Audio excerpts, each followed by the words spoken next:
امروز در برنامه نبض روز میمونن نمایندگان سفارتخانه ایالات متحده آمریکا در تاجیکستان حضور پذیرفتند که ما سیدخان خوش آمدید میگیم. در استودیوی مرکزی ما جف رایدناور سخنگوی سفارتخانه ایالات متحده آمریکا در تاجیکستان همراه با سورا марудалиева шафоат мирзоева корманди шӯъбаи робита бо ҷомеа. узри зиёд мегӯям агар ки каме ғалат карда бошам дар ному насаби шумо. талаффуз кардан. бори дигар хуш омадед. беният хушҳол ҳастем. ташаккури зиёд барои даъват ва ассалому алайкум ба шунавандагони азизи радио Азия Плюс. تشکر زیاد و دوستان یادداشت می‌شیم که موضوع امروزی ما برنامه آموزشی در آمریکا است و اگر سوالی داشته باشید و این موضوع امروزی ما طریق وایبر چت ما 88400107 یا اینکه در صفحه رسمی ما فیسبوک یعنی که آزیا پلوس رادیو آزیا پلوس ارسال کرده میتونید و ما سوالهای شما رو حتما آماده میکنیم با مهمانان ما. سوالهای خودی ما نیز زیاد است و ما شروع میکنیم یک بار از سوال یکم شروع میکنیم و جف از شما پرسان شدنی هستیم که کدام نمودی برنامه‌های آموزشی پیش بینی شدند. خوب این سوال یک سوال خیلی خوب است چون که من در اینجا قریب 3 سال زندگی میکنم در کشور زیبای تاجیکستان و هر 2-3 بار هر هفته آدمان از من میپرسن چی خیلی با آمریکا رفتن ممکن است آیا در آمریکا چی خیلی میتوانم تحصیل کنم. من باید گویم پیش از همه امکانیت ها که سفارت آمریکا در با تاجیکان تامین میدهند مخصوصا برای آنهایی که علاقه زبان انگلیسی را میدونند. ما هر سال قریب 100 دانشجویان و خوانندگان تاجیکستان با آمریکا فرستیم. برای همین من میتوانم بیشتر معلومات در برای هر یک برنامه. لیکن یک چیز از همه مهمترین آن است که یعنی شما باید در مکتب در دانشجو بیشتر زبان انگلیسی را یاد گیرد چون که از کاری آسان نیست و دور دراز باید هست.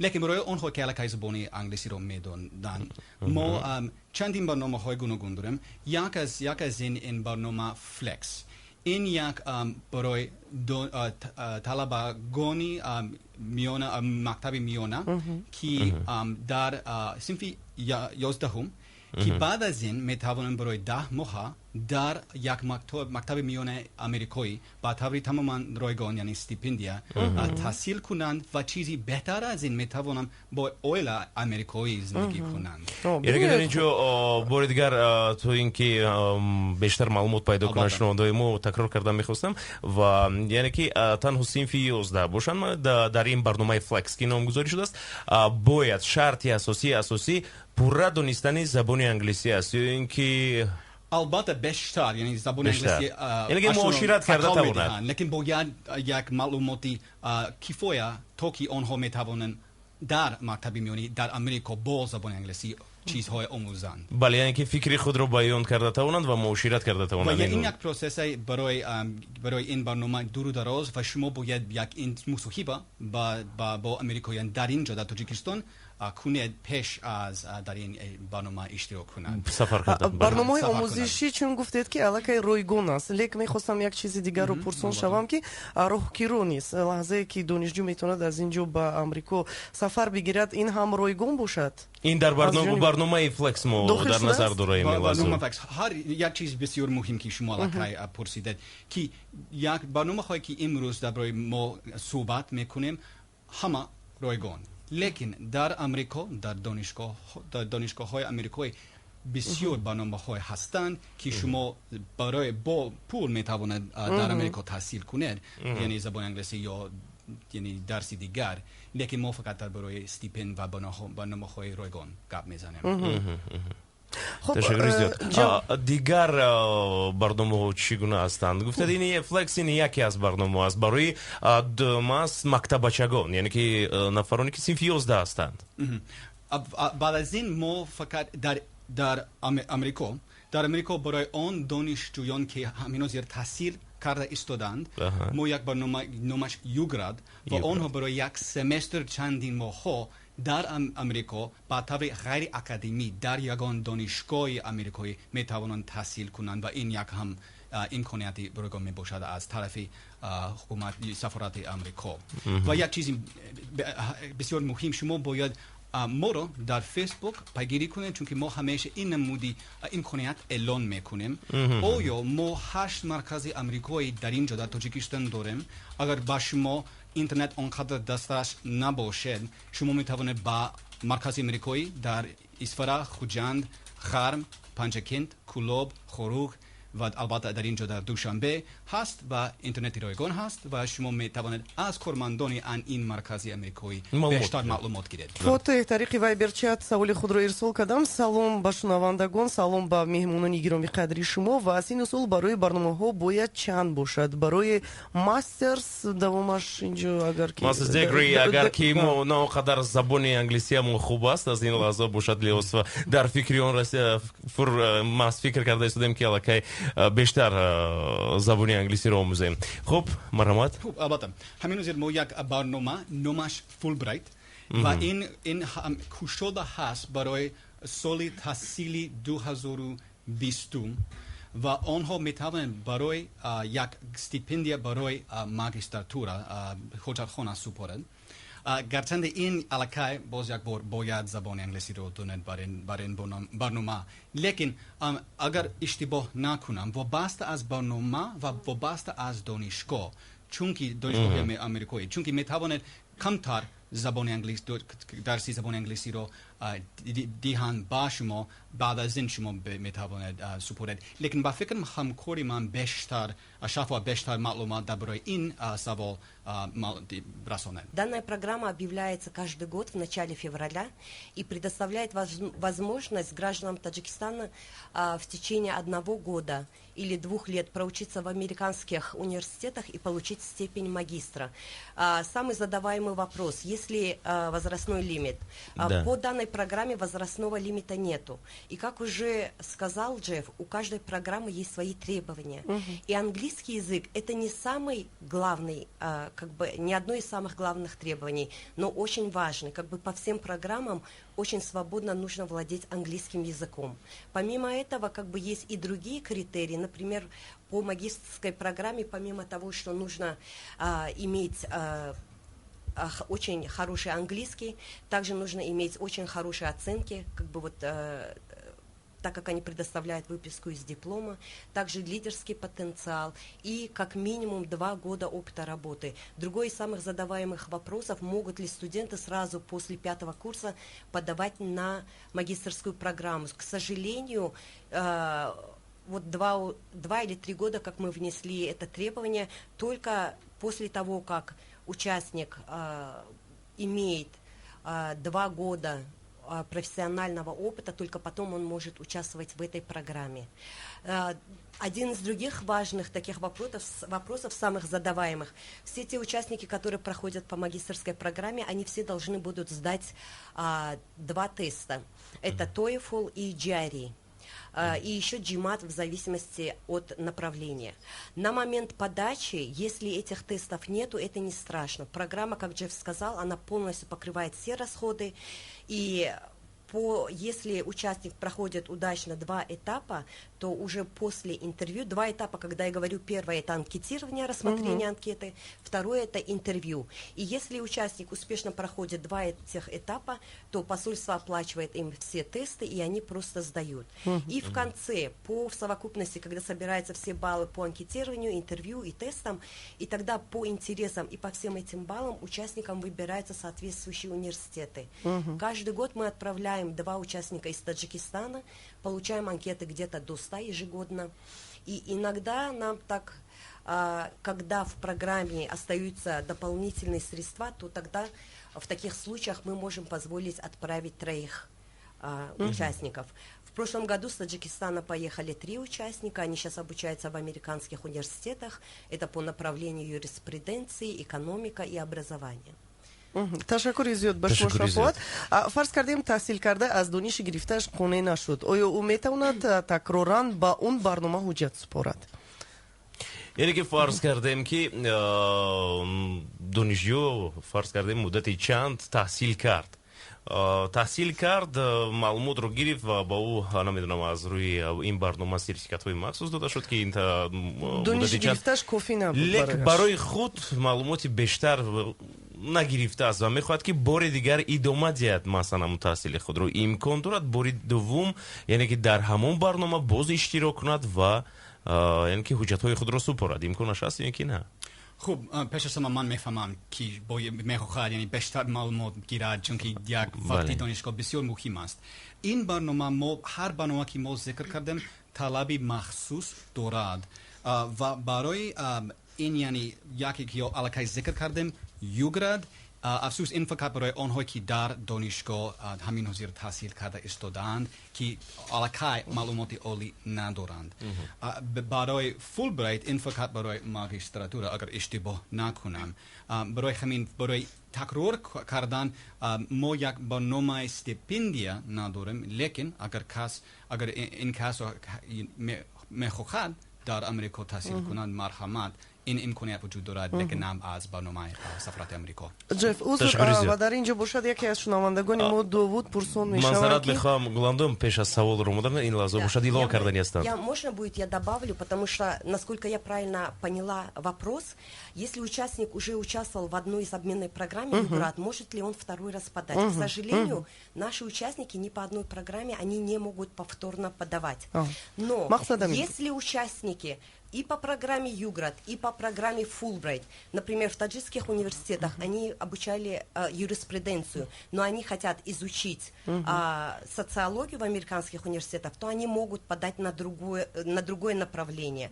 Единственное, опять-таки же, участники должны понимать, по всем программам одним из, опять-таки же, важных критериев это хорошая успеваемость, это хорошие оценки в их бывшем национальных университетах. ташаккури зиёд мегӯям ва ҷеф дар ин ҷо бошад шунаванда Довуд пурсон мешаванд. Мегӯянд ки агар фарз кардем дар он ҷо мо таҳсил мекунем ва параллелан дар ҷои фаъолият кунем, яъне ки кор барем, ин қонуншиканӣ нест?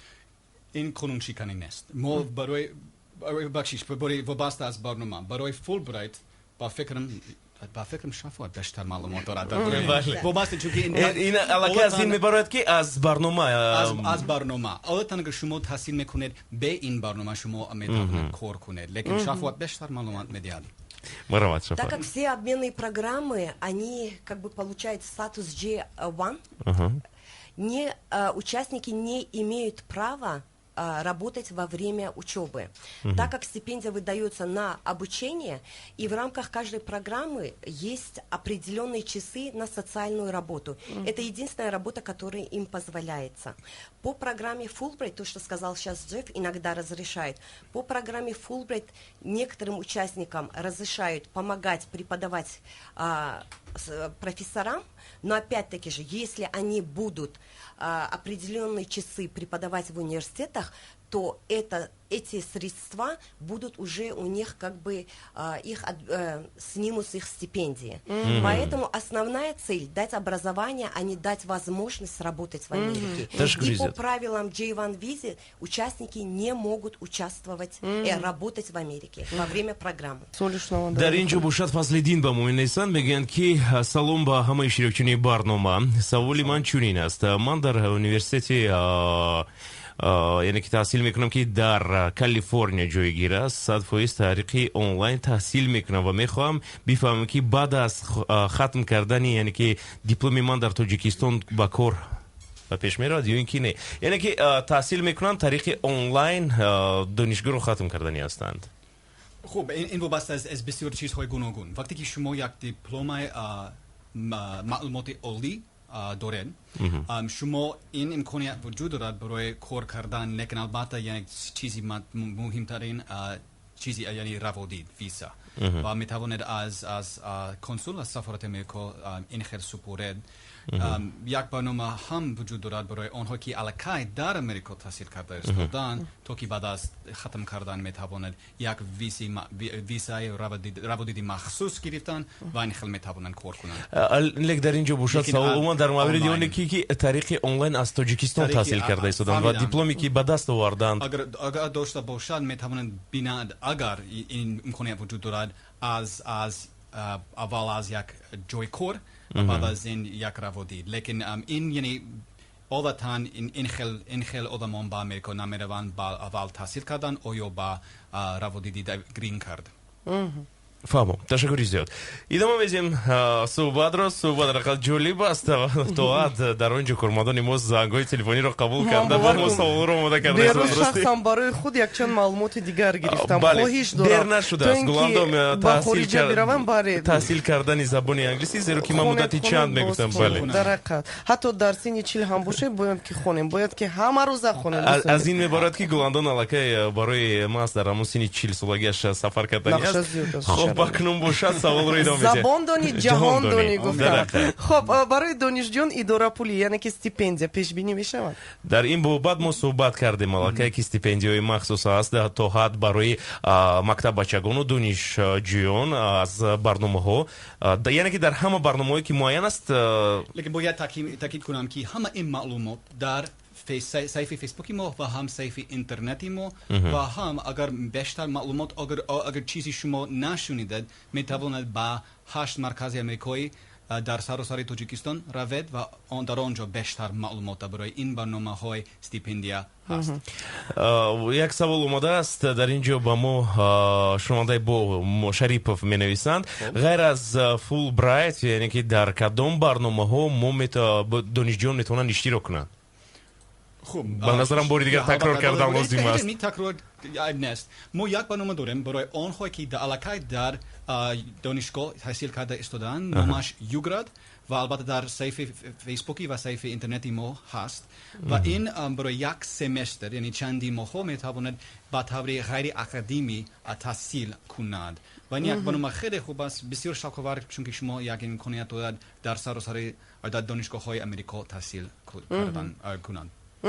تشکر زیاد میگم من گمان دارم که شنوندگان ما علاقه جوابی پوره رو در خود دارند علاقه گرفتن و در اینجا باشد یک سوال دیگر اومده رسیده است در برنامه آموزشی کورس‌های اختصاصی موجودند میپرسند یعنی اختصاصی موجود خوب ما یک چیز باز یک برنامه که ما علاقه ذکر نکردیم برای آن متخصصان جوانان یک برنامه هست که شما برای اگر اشتباه نکنم 10 ماه تحصیل کنند لیکن این هم غیر اکادمی هست این چیزی خوب برای این بعد از با فکر چندین سال کار کردن در اینجا در تاجیکستان شما میتوانید با امریکا روید تحصیل کنید لیکن شما هم یک شبکه کلام با امریکاییان میتوانید یعنی انکشاف یابید و این خیلی خوب چون که وقتی که این کسان با تاجیکستان برمیگردند یک امکانیت های زیاد دارند با این سر و کاری با امریکاییان با فکرم شفاعت یک مثال دارد در برای این نمودی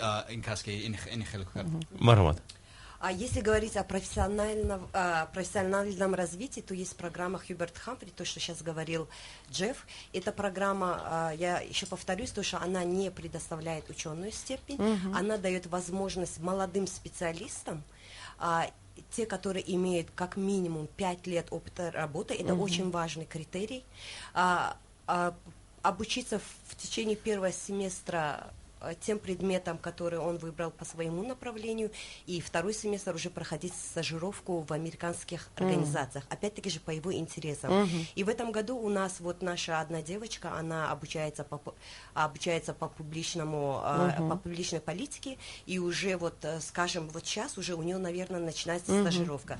И каждый участник имеет право выбирать до 3 организаций и как бы усовершенствовать свои навыки, и тем же самым как бы налаживать контакты с коллегами, чтобы для дальнейшего сотрудничества, скажем так. تشکر زیاد میگم و چند پیش باشد شنونده ما رستم زنگ زدن پرسون شدن که میخوام که حجت سپارم اما با کجا میتونم بروم و مراجعت کنم همه این برنامه ها شما باید حجت ها با طور آنلاین سپارید البته اگر علاقه گفتم اگر با سبب های گوناگون شما با اینترنت دسترس ندارید ما میتوانیم به مرکز امریکایی در آنجا تمام رگان و هم حجت ها میتوانند در آنجا سپارید میخواستم یک سوال دیم من به نظرم شنونده هم نیز معلوماتی بیشتر میخوام پیدا کنم در صفحه فیسبوک شما رو چگونه پیدا کردن ممکن است خب شما باید با فکر نکنید اشتباه نکنم US Embassy دوشنبه تاجیکستان دوشنبه در تاجیکستان لیکن هم همیشه با جستجوی گوگل میتوانید صفحه اینترنتی ما و در آنجا هم صفحه اینترنتیتون میتوانید پیدا کنید و هم میتوانید از صفحه اینترنتی ما як алока бо фейсбуки мо дошта бошад. یعنی که سوال باشد میتونن در فیسبوک هم نیز بنویسن جواب میگردونند. فیسبوک و هم در اینترنت.